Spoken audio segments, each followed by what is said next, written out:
But today I'm the United States Attorney for the District of Columbia, and with that job comes a responsibility to investigate and prosecute violations of federal crime in D.C., along with D.C. code crime.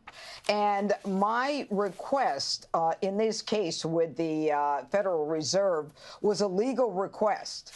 And the chairman of the Federal Reserve, Powell, chose not to give a legal response. Instead, he chose to politicize and publicize. I did not politicize or publicize any of this. I follow the federal rules. I investigate until I have evidence.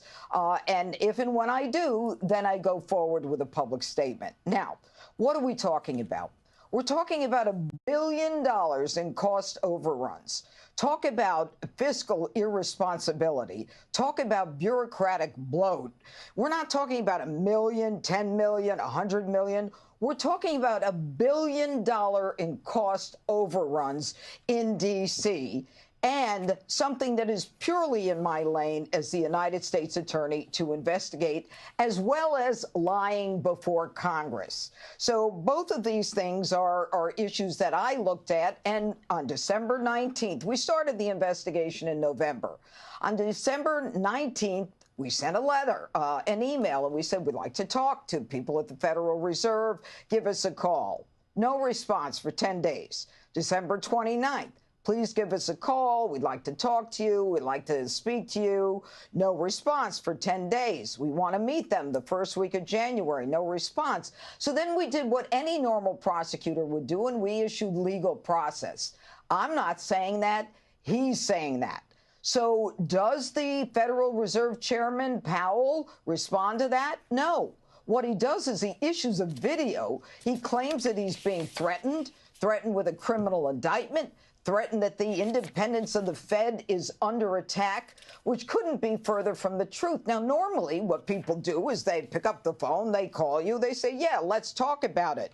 But if they had responded, I wouldn't be sitting here right now. And he's using this language about the independence of the Federal Reserve as some kind of ability for them to ignore any kind of legal oversight or legal scrutiny, or that would require us not to investigate potential lying before Congress. That's not how we work. No one is above the law. And so what we've got now is a case that, you know, the chairman is he's objecting to, and I can't tell if the claims are out of control or whether they're true.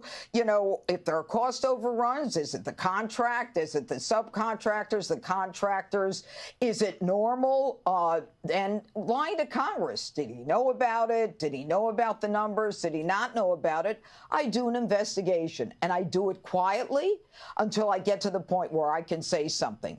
But the chairman says, no, you're attacking the independence of the Federal Reserve. That's not what we're doing. We're doing our job. And I think the sad part about this is no one is above the law, nor should anyone think that they have the right to be above the law, Sean. And I'm curious to those who claim, oh, my gosh, this is a terrible thing, even in our own party. What do you suggest? Are there certain people that you cannot investigate? Are there certain people that we look the other way and throw complaints in the drawer? That's not the America that I grew up in, Sean. Just to be clear, Judge, you gave them an opportunity to just talk to you and say, what's going on here? Why are these massive cost overruns? They didn't get back to you. That's what happened? Three times. He didn't respond. Right. Instead, he comes out with this crazy video. If you write me one time and I don't respond, I'm dead. So, it would have been smart if they just responded and had a conversation with you.